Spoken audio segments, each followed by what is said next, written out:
It's compelling, it's cutthroat, it's chaotic, it's clever, it's controversy and chaos, baby. And well, we are back this week. Anonymous. Not Alcoholics Anonymous. I don't even have a little drinky drink. I should. Although today I am going to go to happy hour, so we'll see. We'll see. We are 2 out of the 3 of the controversy and chaos squad gang. Oh no, don't say gang because I don't want no RICO charges.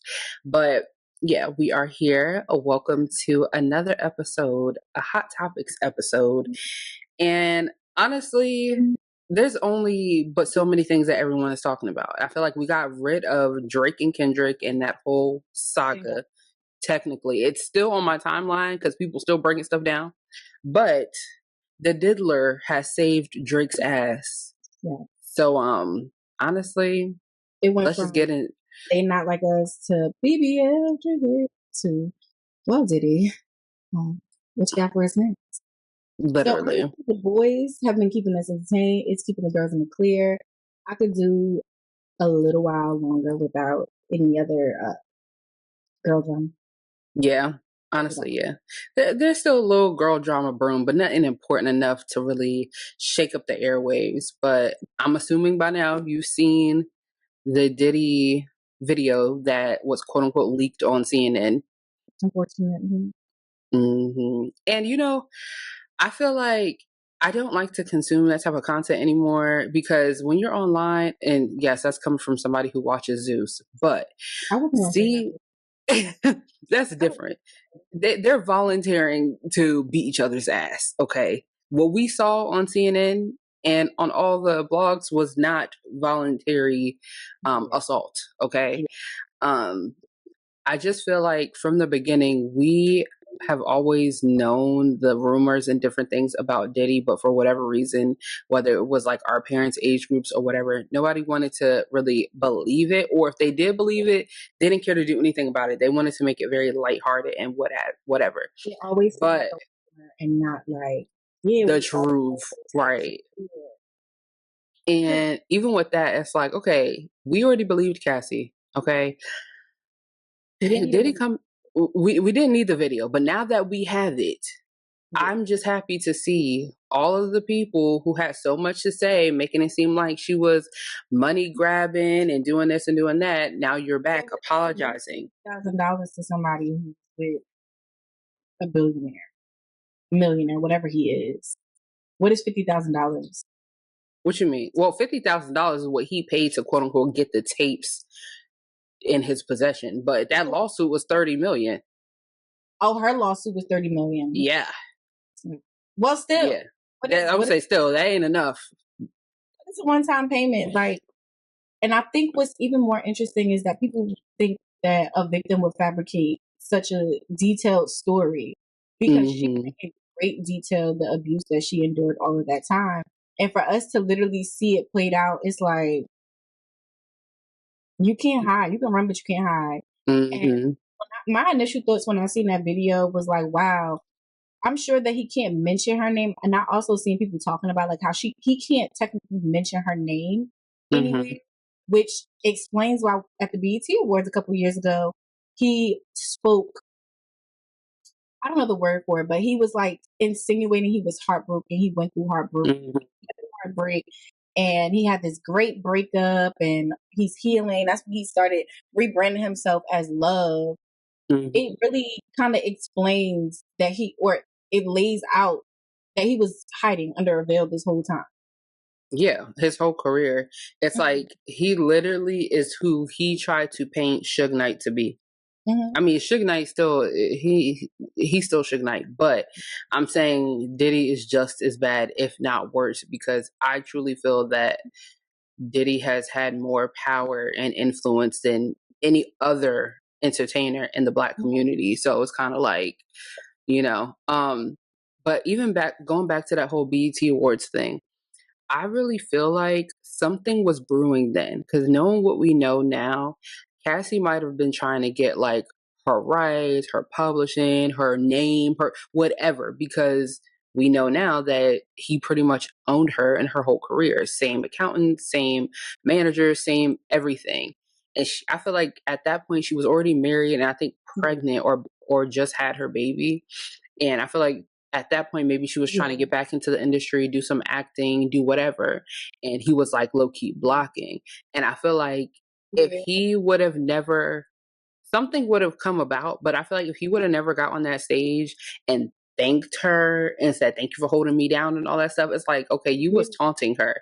You clearly was taunting her. And it's like you really thought that your money was long enough to hide all this dirt. And it was for a little bit amount of time. But guess what? Every dog has its day. I think also when we seen Shine come back into the scene that year, and when he was like giving everybody back their publishing rights, I couldn't help but be like, this is weird. This is strange. And I wonder if she's seen that as an end, like something is about to happen. Let me get on the front end and see like what the street's talking about. And I don't believe her. Honestly, people be like, don't kick a man while he down. Stomp his ass. Like I feel like anybody, quite literally, either a predator, any of those things, you deserve all that is coming to you. And it was really only a matter of time because the amount of allegations against that man, from the shooting in the club to people believing he was behind Tupac, Kim Porter. I've been seeing that they're going to open that case back up, and they should. Hope they. I'm all for people resting and just getting their rest, but that lady is due her justice, and I feel like even when that happens, Cassie may have to reopen that chapter and really speak up. And it's unfortunate because she's been able to move on, but I think in order for him to really be seen as the monster he is, it's going to require her to open up some wounds that have since healed. And thoughts and prayers to her. Her and the other baby mothers. Because remember when Misa came out, remember we on this very podcast was talking about how she needs to hold her son accountable, but it's like she was right. A fish does rot from the head down, and we are starting to see that all of his children might be victims. You know, because I was thinking about that too. And a part of me feels like his sons have to know what his father was doing. They're old enough. They're in the industry. And for King Combs to put out that whack ass diss track or response or whatever, taunting the feds, taunting 50 Cent, taunting everybody in the industry who has something to say, it's like, oh, you really coming from a privileged mouth. Like you're a kid who don't know. No, I think he knows and he thinks that his daddy's money is long enough and his influence is long enough to keep skating by like how they have been doing this whole time. Because there's no way and you really put that out. Like if he doesn't know, then that's even stupider because like you could at least let your father hear this before you put this out. You know what I'm saying? And if Diddy heard that and still let his son put it out, both of y'all know. They was just trying to make sure the studio put in work. It was a practice time. It should have never came out. And just him put it out. Yeah, and I think that he could have kept it. Yeah, he could have kept that. But there's so many different ways to go with this conversation, and I kind of want to just get it off the whole like Diddy part. But the black men like Slim Thug who sat there and was trying to say that it's an agenda to tear down the black man and all this stuff. It's like, okay, I understand why as a successful black man you might feel that way. However, it begs me to ask the question, like, why is it that when men, well, let's talk about black men, get into these places of power and come into this money, they turn into monsters and they can't control themselves and all these things? It's like, okay, clearly you know what it feels like to be oppressed and mistreated. You're a black man in America. Exactly. So why now that you're somebody of influence and of power, this is what you decide to do with said influence, power, and resources? You get what I'm saying? My race.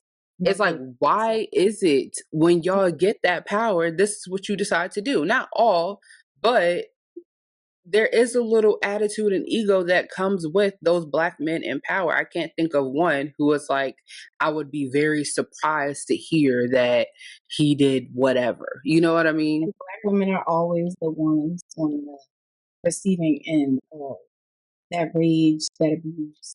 And I won't say all the time, right? But right. It's always a question of, people are always questioning the validity of a black woman's story, or it's always, he was about to buy Cartoon Network and Nick at Night. Like, it's right. always something like that when it comes to the abuse of a black woman. I mean, and for those of y'all who question Cassie's background, like, I don't care. She's biracial. Yeah, she's biracial, and there's still Kim Porter. There's still the other mothers of his children. There's still possibly Young Miami, which we don't know for sure because victims look very different across the board. And I seen a tweet about this girl said, how come every time a black man is in a dark space, he always want to beat on women, or he always want to harm women? Why don't y'all get in a dark space and y'all want to punch on other men? And I say, yeah, like, that's so real. It's all the time in dark space, and we are supposed to be just so accepting of it. And I think one part that really triggered me watching that video was that he weaponized mental health therapy. I've been going to. Oh, you're talking about the apology video. Yeah, the apology. I've been going to rehab. Okay.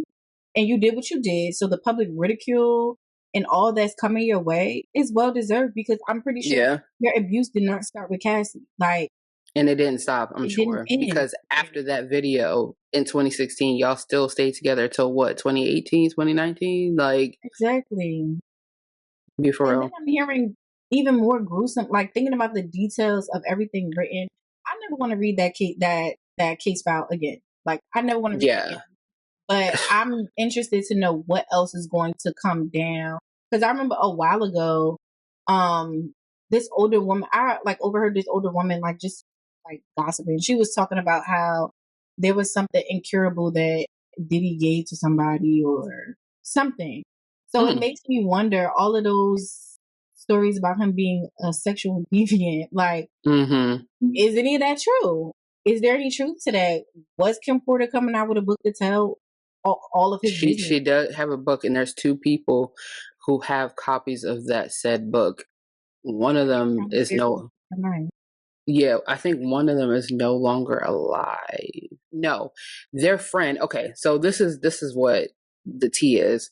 It was three friends. It was Kim Porter, Kimora Lee Simmons, and this lady named Erica. She was like a publicist and a writer. She wrote a book called Bling that was like loosely, not really, but loosely based off of Diddy, a music mogul, and Cassie and Kim Porter and their relationship.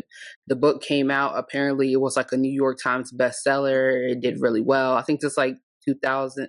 It was a long time ago. And then now she's unalived. She's no longer with us. So that's what Kimora was talking about when she was like, I've lost friends to this man, because it's believed that he had something to do with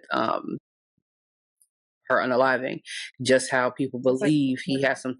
And people like Diddy is a real Lucius Lyons, allegedly. That's what they're saying. So I'm like, I believe it. Honestly, for me, it is interesting to see like the veil of Hollywood unlift, just because like what celebrities and what Hollywood is today isn't what it used to be. Like when we were growing up, kind of obsessing over, I never idolized celebrities, but I've always been interested in celebrities and their lifestyle, because it's like, you're human just like us, but there's something, I don't know, I think there's something about any celebrity, any person in the public eye who live that lifestyle, like mentally, there's, you know what I mean?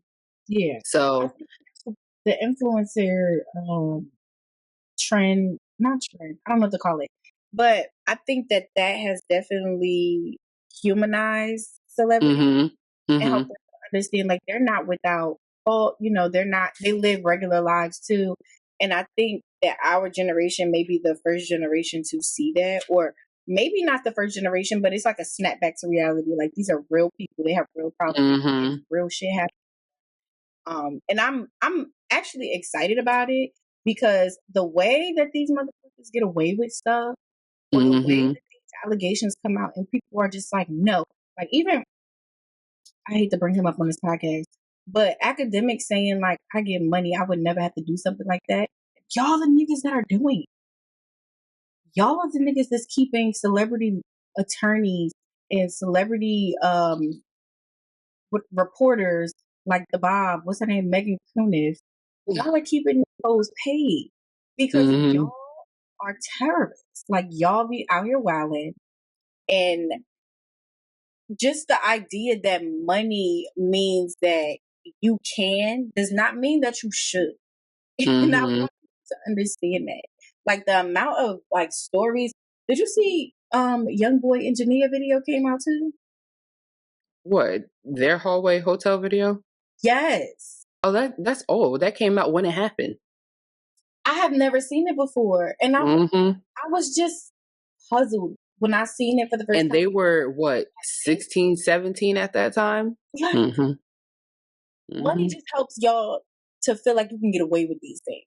It doesn't absolve y'all of the blame. It doesn't make y'all seem like, oh, y'all would never have to do that. I got so much money. I don't gotta beg. I don't have to beg a woman to stay with me, blah, blah, blah. This man got out of his bed because he heard her tiptoeing away to come and beat her.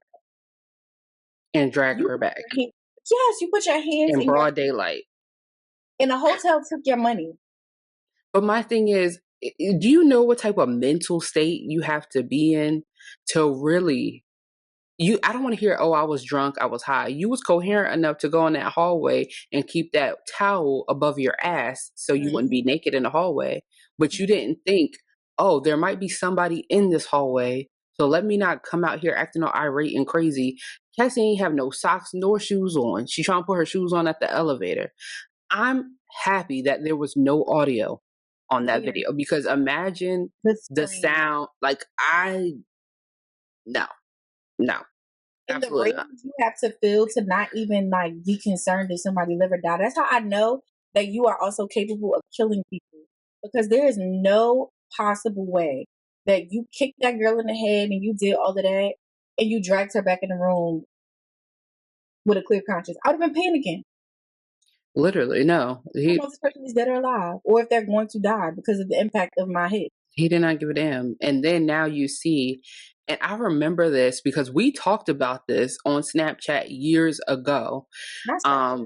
Yeah, remember that the Snapchat when him and Cassie would be going on vacation? That one time they was in Dubai or whatever, and she was under the blanket. That video is resurfaced again. Yes. And I remember us talking about this back then. Like, that's weird. Like, how drunk or high? Like, what y'all think they over there doing? Why is she under the blanket? Like, I remember us saying that and having that conversation just to know you're recording her, got the camera up to her, talking about some whatever he was saying in the video, and she's hiding, probably because you just finished beating her ass and abusing her, and she's hiding underneath the blanket. And now, of course, and this is the other thing about the internet, I feel like I think humans are visual visual creatures, but I feel like the internet does not believe or want to take action or do anything until they visibly see it. Now people are going back at old videos and clips of the interactions with Cassie and Diddy and seeing the bruises on her arms and on her legs. It's like, I would hate to be happy. Yeah. Visibly uncomfortable. And I would hate to see like that on the internet as like a family member, a friend, or the victim. You know what I'm saying? It's like, I do think like stuff like that does, I guess, what is it, like awareness, which is not really awareness. It's like proving to the public what's going on. And honestly, clearly Diddy is not going to get his day in court pertaining to assaulting Cassie. Do I think he's going to get his day in court for some other things? Of course. So what's like, because he's just going to pay it off. Yeah, but it's like a double-edged sword. It's like, do I want to see these things on the internet? No. But at the same time, we need to see these things on the internet, because if not, he's going to be able to continue to do the things that he's doing. If this video would have never came out, people would have been still, oh, you trying to tear the black man down. You get what I'm saying? So it's like the court of public opinion sometimes can hold justice for victims. Yeah. Now, Like you know, they asked for. yeah. Women and children need to go back to being protected. I don't even know if we ever were protected, but I remember. Right. Because when you think about it now, it's like, people always talk about how if you disrespect a woman or a child, you put your ass whooped in the hood. Okay. yeah. Yeah. Restorative But justice. even with that, them niggas, yeah, they gonna whoop somebody's ass for their child or their wifey. But when they go home, they also gonna be whooping your ass. So it's like, just like the concept of like, oh, bring back traditional men. Yeah, but guess what? Your granddaddy had a family down the street. So it's kind of like a couple of them. It's all an illusion. Like, I don't. What is true? Because you got family members. It's like, what is this quote unquote American dream that, like, you know what I'm saying? Like, what is all this? And I hate to be that person, but this is controversy and chaos. So, I got to say something. And I'm not caping for an abuser. I'm just, posing a question. Cut her mic, please. How do I want to phrase this? Now that 2024 has happened and we see all the celebrities, all the men, all of this, all of that, things that have come out, the egregious things, right? If we go back to when the whole R. Kelly situation happened and we look at the quote unquote evidence and testimonies of the said victims, which have now come out to really not be victims, not all of them. Well, coercion is still a crime. Right. Yes. So, okay. I agree. I feel like the men in Hollywood allowed R. Kelly to be the sacrifice to hold, not sacrifice in an Illuminati way, but sacrifice meaning, sacrifice meaning, go ahead, you take the heat, you get locked up and do all these things, because we know that we are doing the same, if not worse, egregious things to these women and people in the industry. And I think if this was 2024 and we were looking at the R. Kelly situation, yes, he's wrong for dealing with underage women across the board, however he was doing it, whatever. He's wrong for all those things.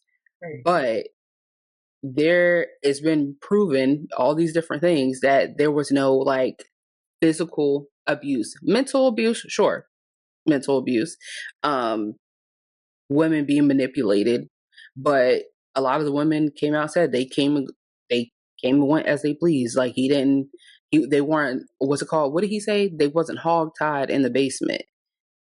Manipulated? Yes. Mentally abused? Yes.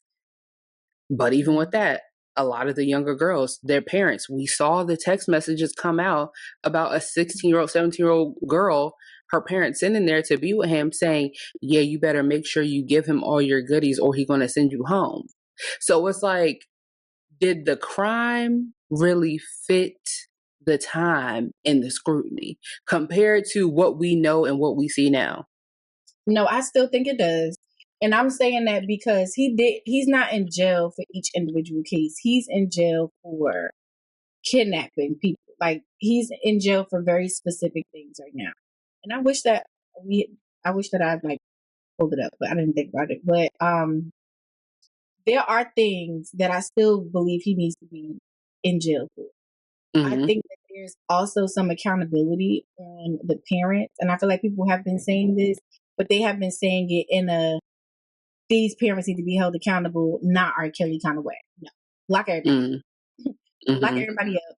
And I still believe that he should be publicly ostracized, because if we don't do our job at making people feel it publicly, people like Diddy continue to go on thinking that they can go unscathed. Like, you cannot abuse, you cannot sexually manipulate, coerce. You cannot do those things to people and think that your money is what's going to help you get away, or however you had it set up where the parents were compliant. If we just allow that to go on because, oh, it was allowed, or oh, we got text messages, I think that this will never end, right? Mm-hmm. I remember watching the documentary and just being like, I don't understand how people could be so desperate for fame and fortune that they would sacrifice their own children. But I've Mm-hmm. learned that there are some very sick people in the world. And I'm pretty sure everybody has heard this saying before. If you keep putting up with it, people will think that you enjoy it. You like it. Mm-hmm. And unfortunately, I feel like that way of thinking has been used when it comes to victims as a way to say, well, like they liked it. But we talking about 16 and 17-year-olds whose minds are impressionable. They're going to do what their parents tell them to do. Mm-hmm. Or what So, they think is right at the time, or what right. feels right at the time. I think that when it comes to very impressionable children, yeah, the whole documentary, he needs to be in jail. He's a sick man, and I think sick is even being kind. I don't think that there's anybody, regardless of upbringing, childhood trauma, I don't think that you need to be out here in these streets. In fact, if somebody gave me a big rock, I would throw it at his head. Yeah. Rest in peace, Diddy, and I hope that you get everything you deserve. I still have not forgotten about how you had them grown ass men walk to Junior's to get you a cheesecake that I don't even recall you eating. I don't know. And it was just so unnecessary. So if a man could go that far, I know that you can go further. I hope that D Barnes, Michelet, and all the rest of the people who have been abused at the hands of men who are powerful and have money get everything, get all of their things. And even when they get those things, I know that it will never be enough to amount to the pain endured while they were being abused. Yeah. Mm. Why do I Nicely always put. read them at the end of a conversation? Like that was not the purpose. I just really hate it. Like I hate everything about this Diddy situation, especially how he got up there and was just like, all the lies will be revealed. What lies, nigga? Oh, your lies are being revealed, sir. Like, what lies? Listen, I honestly, there's going to be more to talk about regarding this Diddy situation. More is going to be revealed, and we're going to have to revisit it again. So for now, honestly, I feel like I'm done with the Diddy Yeah. thing. We can't escape it anyway. Yeah. So, shout out to the psychic lady that told us. Sloan Bella. Yeah. Mm-hmm. Shout out to Mm-hmm. her. Well, I will say, I hope certain things that she's predicting to happen does not come out, because I do not want to lose Jay-Z or Beyonce. So Sloan, if you ever got anything wrong, please get their situation. Like, just be wrong about I'm that. really hoping that Jay-Z is just at home watching The Price is Right with Remy and Sir, and that he does, because I can see, right, like everybody in the industry was messing with the young fine. Mm-hmm. And is it wrong? Absolutely. I think that Jay-Z would get caught up in some shit like that. Like he was messing with Aaliyah, all of that.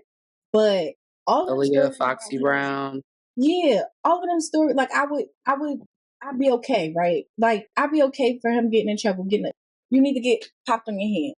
Mm-hmm. We need to talk about it on a different level of everybody in the industry was doing this. It wasn't okay, because I even feel like who was that? It was a rapper recently. Oh, it was Metro. Metro was talking about his dealings with Drake, and he was like, if I say something, it's gonna make us all look crazy. Yeah, we need to have more conversations about y'all doing stuff that y'all know better than to do. All Mm-hmm. the rappers. Y'all need to sit down and talk about why y'all be out here wilding.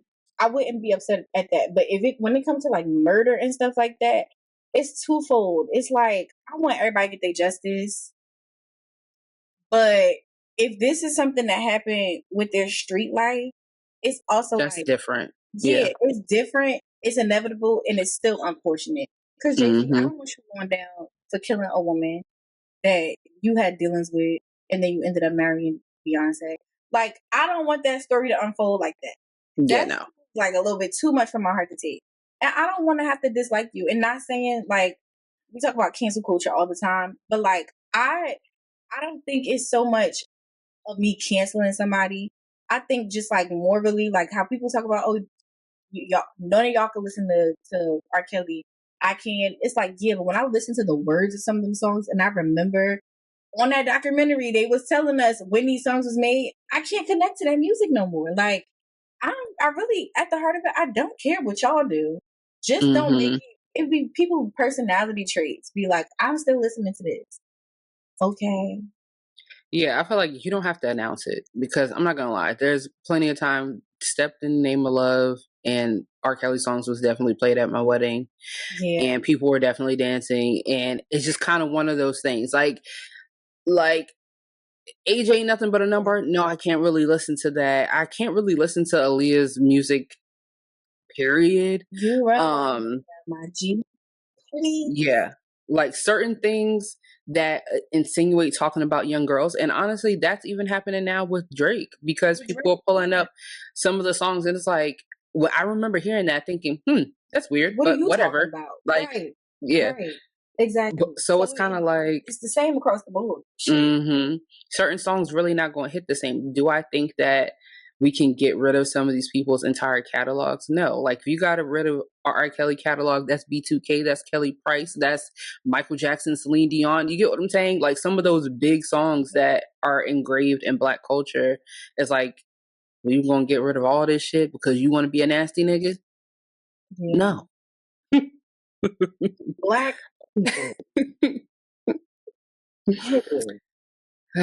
Anyway, let's move on to something else that was pretty viral on the TikTok and honestly on Instagram too, probably, but mainly TikTok. You know, the billionaires are saying that Black wives are for grown-ups.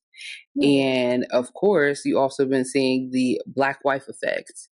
And clearly the common denominator here is just that Black women, women of color, what have you, Black women are clearly the prize. And I know a lot of us educated, elite Black women do not like to be looked at as a trophy wife or a prize, but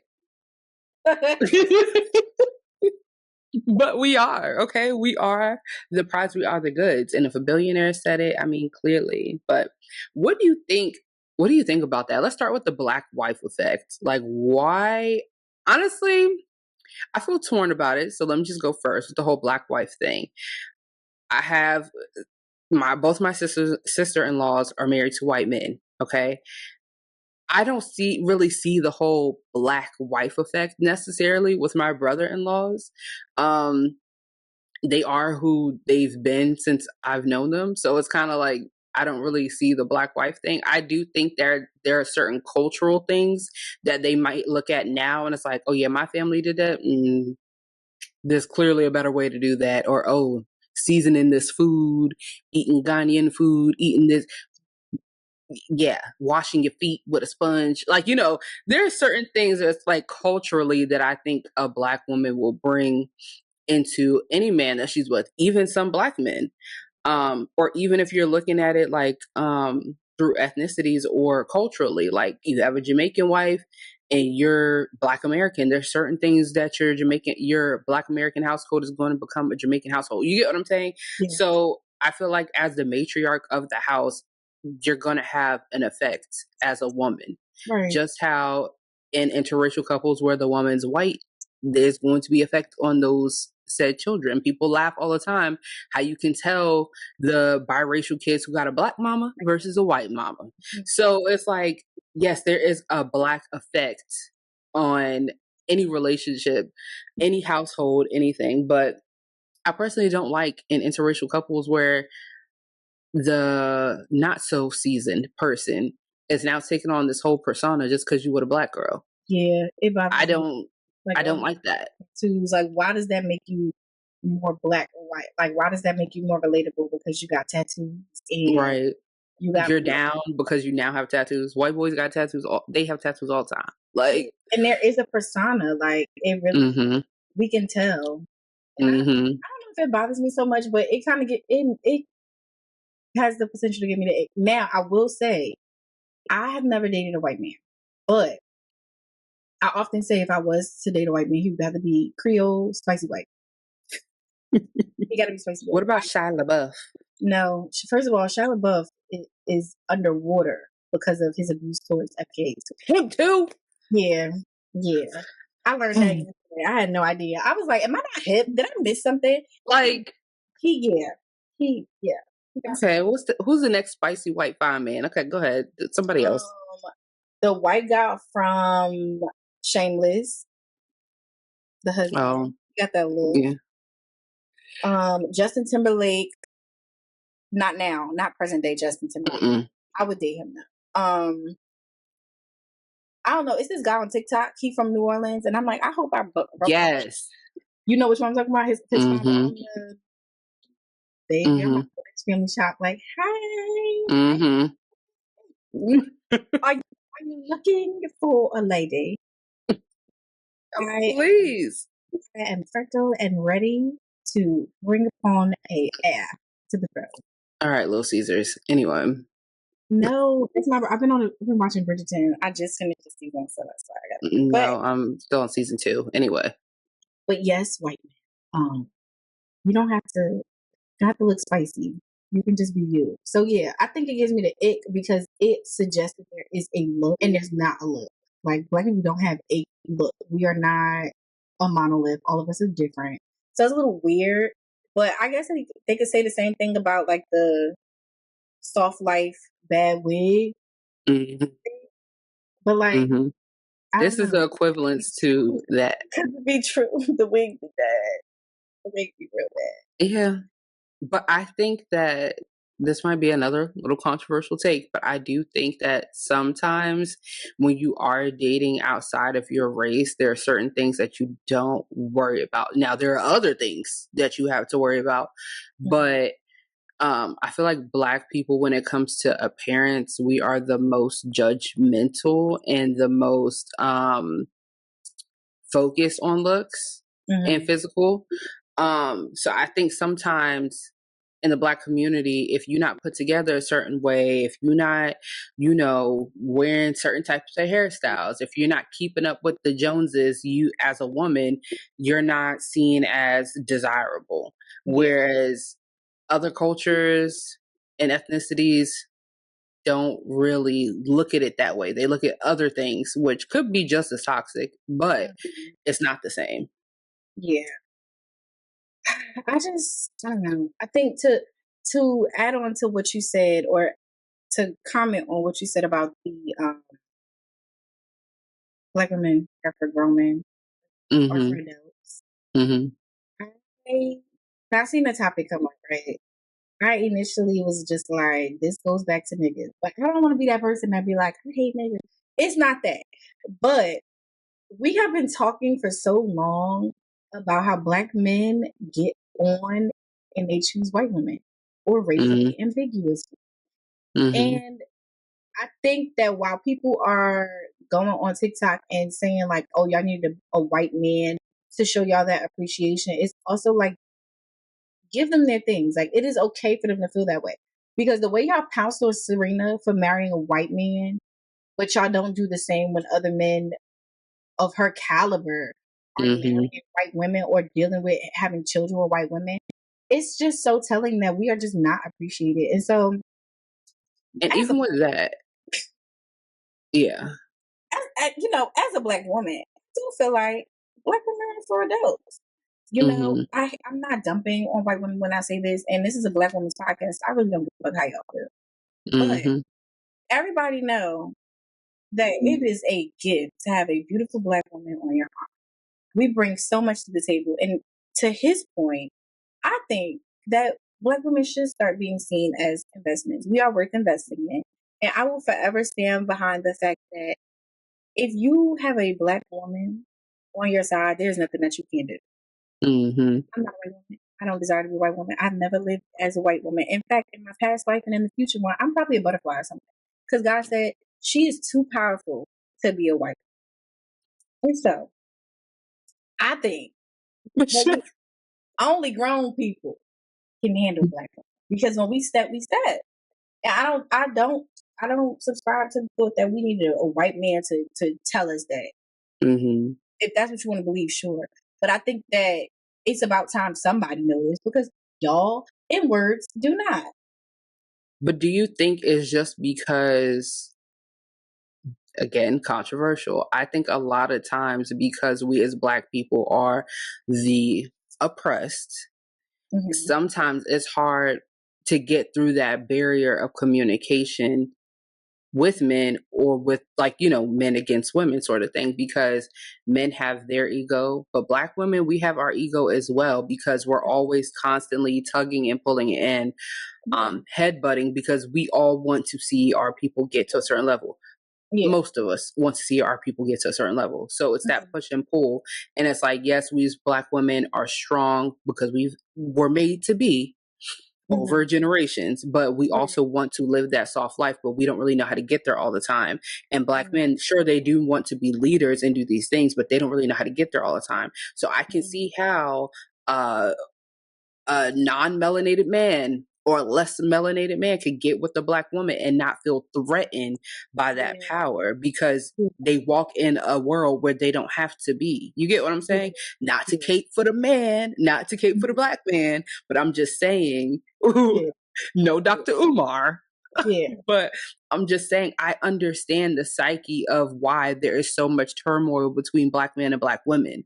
So I just want us as a community. A white woman will be able to easily just be submissive because there's no generational drawback, I guess, which is not always true. I can't even say that. That's why the mothers got us in the workplace now, because they were fighting against patriarchy. So yeah, but their level of patriarchy and our level of, their fight is not our fight. Sorry. And that's why maybe we can have this conversation one day. I don't identify as a feminist. I identify as a woman that believes in women's rights, but I do think that on the surface level and base level of feminism, I do think that sometimes that messaging is very detrimental for the Black community and Black families. So I can't really say that I'm always standing behind that. Their fight is not our fight. We need our own Black feminist thing. And that's which we do have, but But so this is interesting, right? Because I serve on a coalition, a reproductive justice coalition, and one of the main things we always argue about is y'all version of reproductive justice don't look like our version of reproductive justice. And ironically, I revisited reading Hood Feminism by Mickey Kendall. And she talked at great lengths about how, sure, white women was fighting to get into the workplace, but that wasn't our fight. We weren't trying to get into the workplace. We were already in the workplace. We wanted fair wages. We wanted to not be a white woman's footstool or something for a white man to lay with. That was our fight. And it was just so okay, the white women came in and they wanted to work. So that was the rule across the board. There was no deep dive into what allowing white women to do things have been pushed down for us. So I think that there's some truth. I don't agree that feminism is toxic to Black families. I think that the original some of the messaging of feminism has set us back in many ways because it always put the Black woman at the bottom of the list of priorities. Right. And it has never said, what about her? So I feel like we're just now getting our 10s, really. And I will say, right. Right. So it's, I don't know. It's a tricky thing. But I also think that there's something very pure and authentic about a Black woman. And honestly, most of us are going to hold your ass to the fire. So if you could withstand that fire, baby, you going to be that man. You know what I'm saying? Like, we're going to hold you accountable. Some of us might not do it in the softest of ways, but sometimes certain situations don't call for a soft hand. It calls for a hard one. And so that's why he is for grown men. Exactly. People who are willing, and they might have had some racial undertones about women, Black women, and their attitude. Maybe, right? Like, even if somebody wanted to say that, I'd be like, all right, I get it, but it's not wrong. Like you said, we hold people to the fire. Not all. I literally just had a conversation with somebody. Not all of us, but not all of us. Unfortunately, I do not agree with all bitches. Some of y'all hoes is dumb, but some of y'all are a little off. But I just had a conversation with somebody, and I was telling them about what they were asking me. They was like, "Why don't you think this person like? Why you think y'all don't get along?" And I was like, "Because I don't play that shit. Like, I just don't play that. I'm going to cause you to question yourself. You might even hate yourself when I'm done with you, because I would want somebody who said that they care about me to feel the same way. Like, you need to hold me to the fire. Make me be not make me be responsible, but remind me that I have responsibility. I have this obligation to whoever and whatever, and I can't just go pussyfooting around the world. And I think that the world would be much better if people stop pussyfooting around. Yeah. So yeah, get you a Black woman. It might save your life, honestly. Wait. What?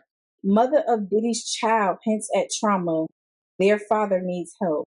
Oh yeah, I saw that post. Who was that? Misa. And you know what? This goes out to that fat Kelly Price bitch. Let me tell you something. Don't you? All right, maybe not fat Kelly Price. This goes to Kelly Price. Stop bringing religion into everything. God is not going to forgive Diddy and allow him to re-enter society. Okay, God, y'all be playing on his top. I feel like people play on his top too much. They feel like God is sweet.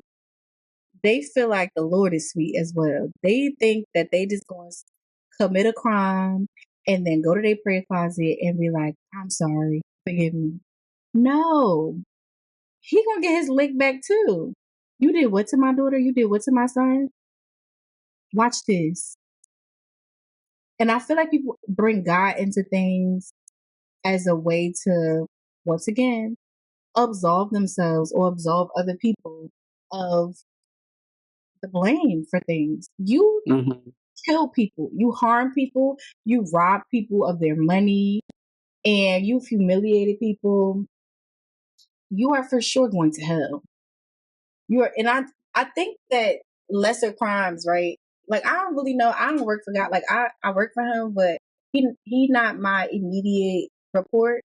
So I don't really know how his process and workflows go, but there has to be some type of boundary of your offense. Like, I really strongly believe that people who kill and people who rape, I don't think that they get probation, right? I don't think they get a probationary period or a warning letter. I think that when you kill or you rape or you harm babies, I think it's an immediate termination. I think that he'd just be like, here's your pink slip. Like, if I had there's no rehabilitation for those offenses. No. I don't think you go see the board. I think HR is real strict around there. So when people like Kelly Price go up there on the internet, on Beyonce's internet, and start talking about like, oh yeah, God sees you, God forgives you, all of this other shit. Like, do you forget that he hid you in a video because he said you were too fat to be on camera, but he stood his black ass next to Biggie? Y'all have a very interesting memory, okay? Y'all really have, and it's them time and place Christians.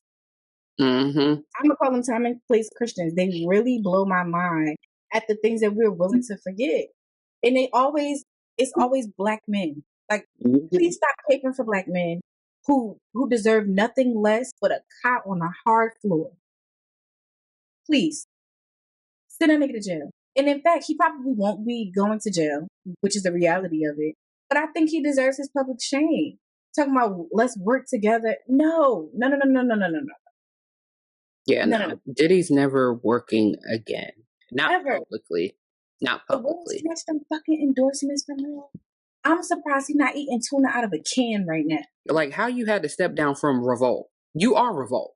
Like, the board member said, nah, we're good, actually. I'm going to need you to go. Yeah, man. And Carisha being the scapegoat, that's another story for another day. Yeah, more will be revealed. Weird. She could be all of the above. Yeah, like I hate to like be like you're gay. Like we're coming upon Pride Month too. That's not what I'm trying to get. But I was for sure she was a beard.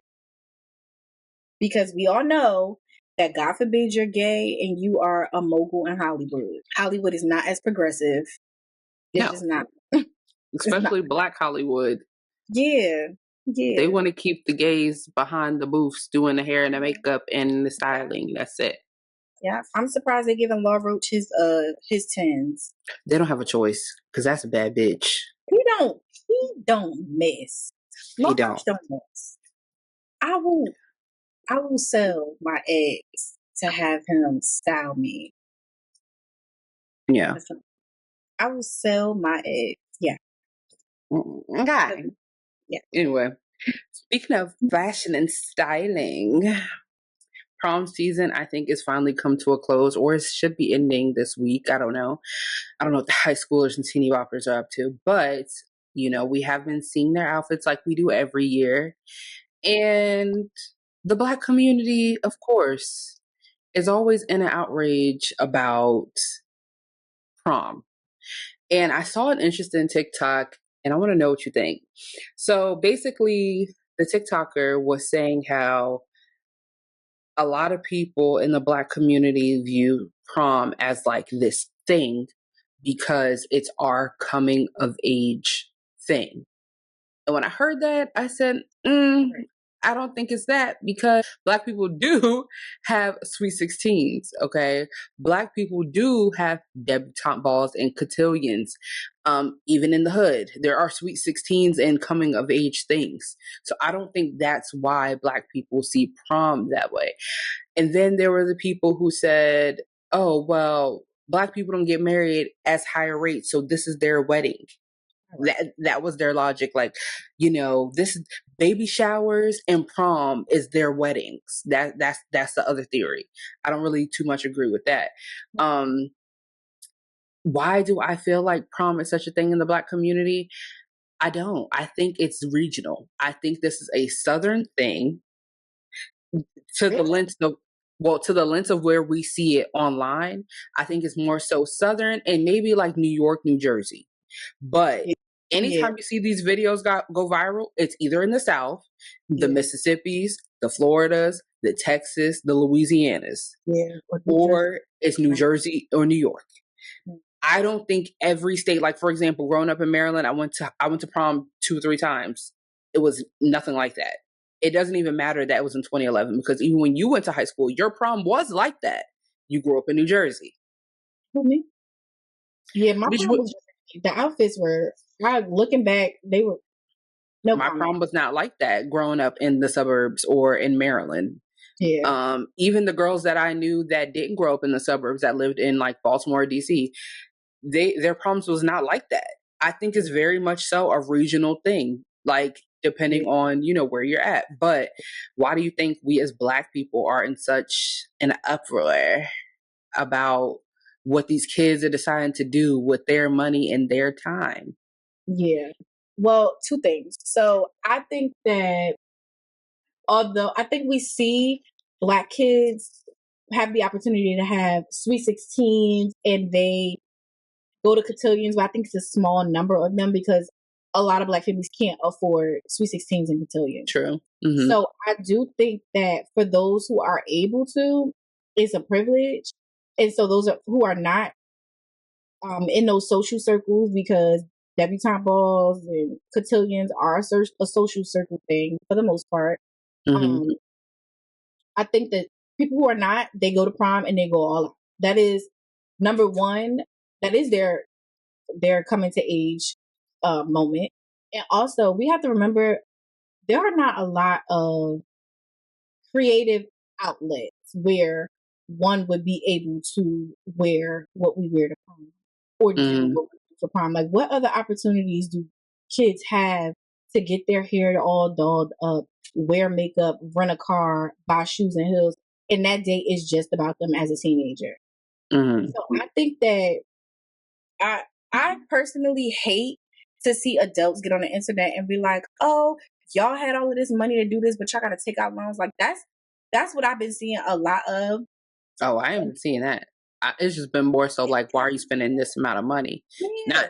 Not loans, but Pocket watching bothers me so much in general. But I think that it's only an issue when it comes to Black people because. But before you keep going, I do feel like if you are spending 7,000, 8,000, 5,000, all these thousands of dollars to send your kid to prom, and they are living in the hood, and there ain't nothing wrong with the hood, but I'm saying if you are living in impoverished areas and you are struggling to pay that rent, and you want government assistance, struggling to pay that governmental assistant rent, and you can't buy your kid a car or do this or do that, but you're spending that type of money on one day, I think that is asinine.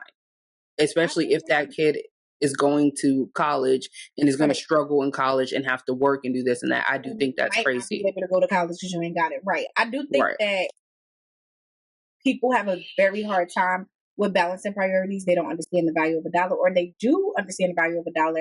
But I know firsthand, like the programs that I've worked with in the city, there's so many programs that just try to get people to save a dime a month.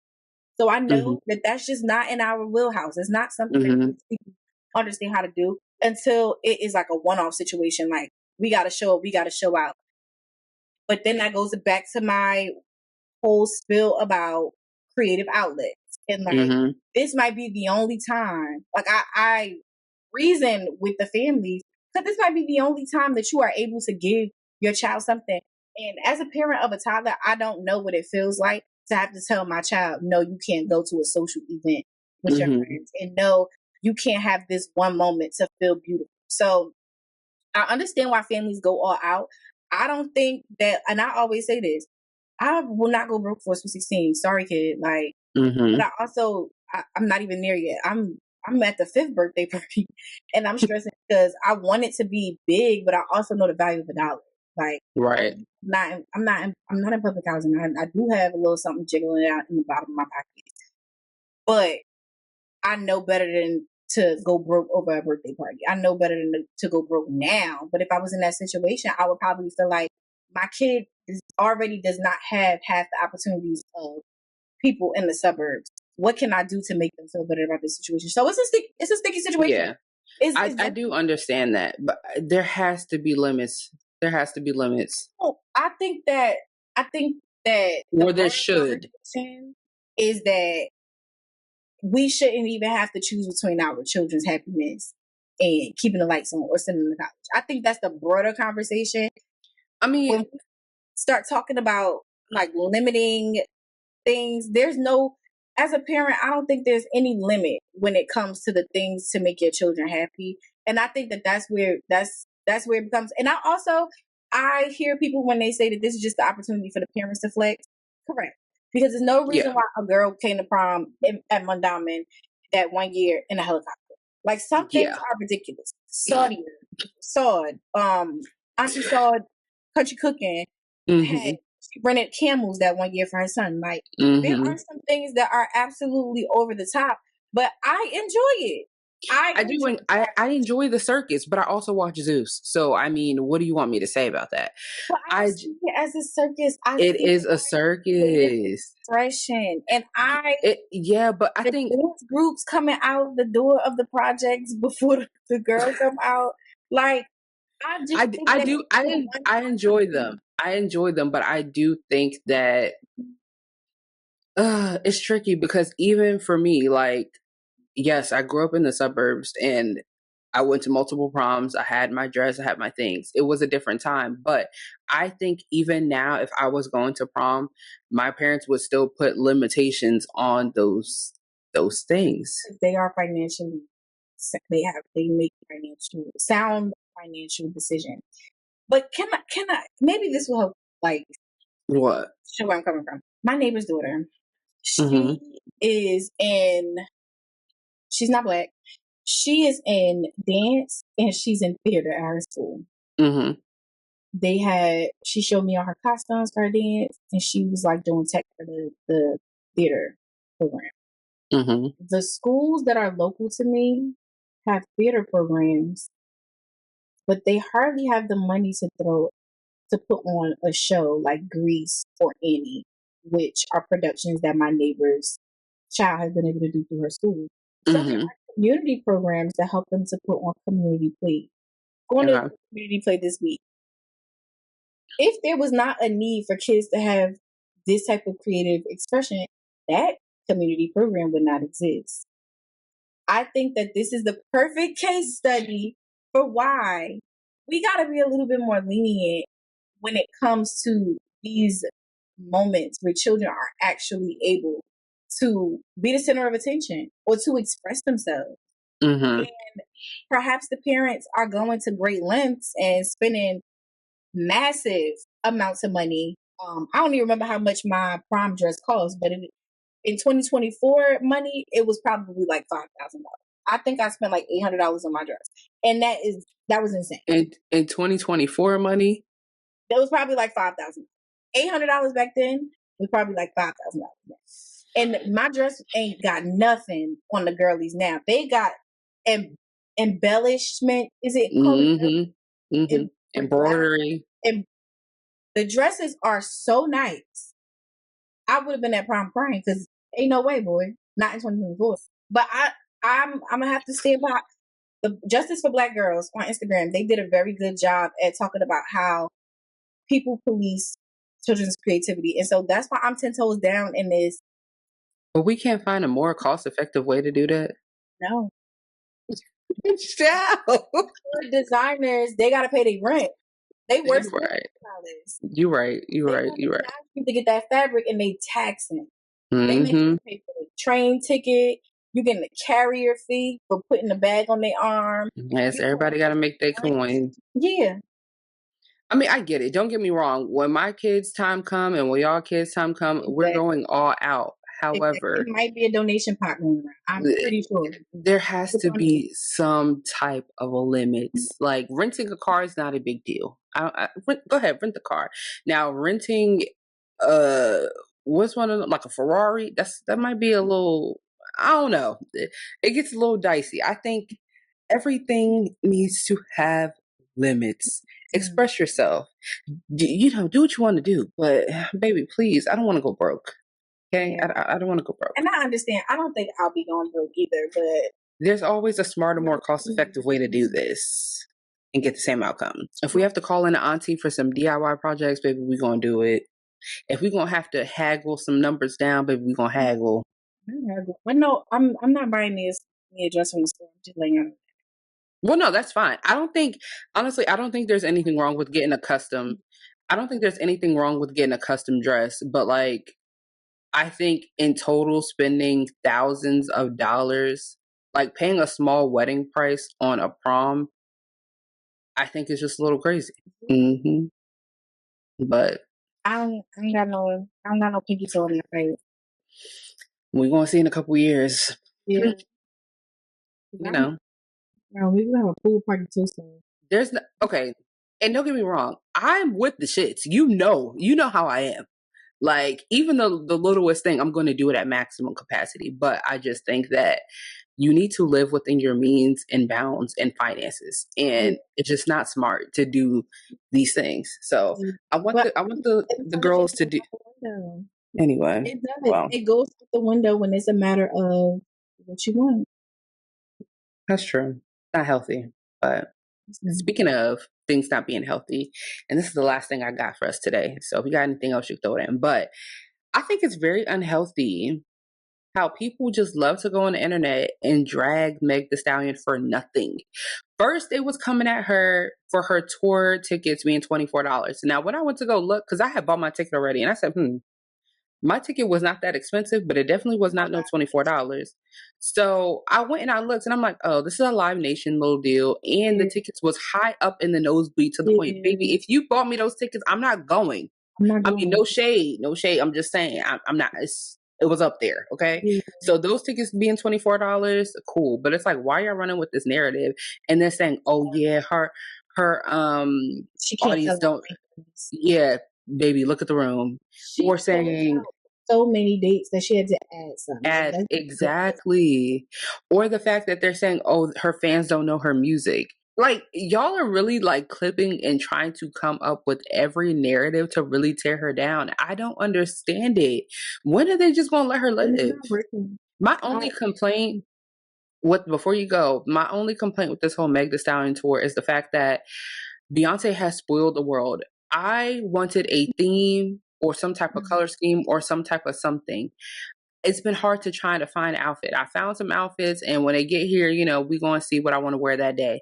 But that's my only complaint so far. I saw the song listing, and there are maybe 2 songs that I wish she would add on there, but I think she did a good job of mixing like mixtape through current Meg. And I just feel like people are finding a reason to be upset, honestly. Honestly, I have no notes. I think that people are haters. People, like, even when Charlamagne went on the radio and all of them, they was talking about like how she's not an arena artist. Everywhere she's performing is an arena. They said that? Sold out. Yeah. I'm like, she sold out Madison Square Garden. Like your favorite artist probably could never. I don't understand where the hate or why the hate, but this just goes back to my whole thing about people just taking issue with anything Black women. Anything Black women. Or if it's easy, if you're an easy target, I should say, because they didn't do this for Nicki. Like, I really feel like everybody was like standing behind Nicki. My only complaint about the Meg tour, and my show didn't come up yet. I haven't gone yet. Is the clips, the sound in the clips. I'm like, did y'all do sound check? Because this sounds horrible. Yeah, but it sounds horrible through the phone. But what is it going to sound like in person? Yeah, I hope it sounds better. Yeah, I did notice that. It's like the mic and like the actual music sounds very low. Yeah, I'm like, do the cities have a noise ordinance or something? Do they need to get parking on the phone? They need to loan y'all some speakers. Like, I'm excited because it seems like everybody, even though she didn't pick a theme, I feel like everybody stuck to mixtape Meg outfits. And that's what I'm most excited about, because my outfit is a mixtape Meg outfit. Real bad. I can't wait to see it. Text it to me. Because I have 2 options. I think too fancy. Yeah. I don't know. We're going to see. So I go see Meg next week. Well, Trey and I are going to see Meg next week, and then you're going the week after. So I'm excited. I will deliver everyone's assignments as far as content. So make sure you guys are following us on the socials, because we are going to do concert outfit of the days. Not outfit of the days, but your outfit for the concert. You could do a little, I don't know if it get ready with me would make sense, but I'm still thinking about it because I'm really trying to put y'all heifers to work. I'm gonna order a battery pack because I know my phone. And I want to do like, okay, the audience, y'all can hear this. I want to get clips of like all of us singing at the concert certain songs and like blend them together and make a real cute edit. You know what I'm saying? Yeah. Put my little editing skills to work. Content coming soon, especially of me eating. I feel like my fits are very. Y'all know I'm not like the. I don't know. I feel like I'm not like the. Oh, I'm about to throw this shit on. Like, I really dress for comfort, and I try to throw a little bit of me in. Do you? I think so. She's lying. With my new size, there are a lot of things in fast fashion that just, now I know will look right on me and look good on me and what don't. I'll say that. And so I don't think that I'm wearing anything extravagant, but I definitely think some of the fits are giving rich auntie. So I think that it's going to look like Hoochie Mama at Essence Fest. Okay. We're going to get Hoochie at Essence Fest, and I'm excited. Okay. I'm excited to see the Hoochie Mama at Essence Fest. I'm down for it. So, you guys make sure you're following all of us on our socials, our individual socials, and the Controversy and Chaos podcast, Instagram and TikTok, because we are pretty active for the most part. And if there are any topics or anything you guys want to hear us talk about, let us know. I mean, we love to flap our gums, but we want to know what you guys want to listen to. So make sure you drop them in the comments or send us an email. It was a great time, and we'll see you. Send us something. We'll see you in the next episode.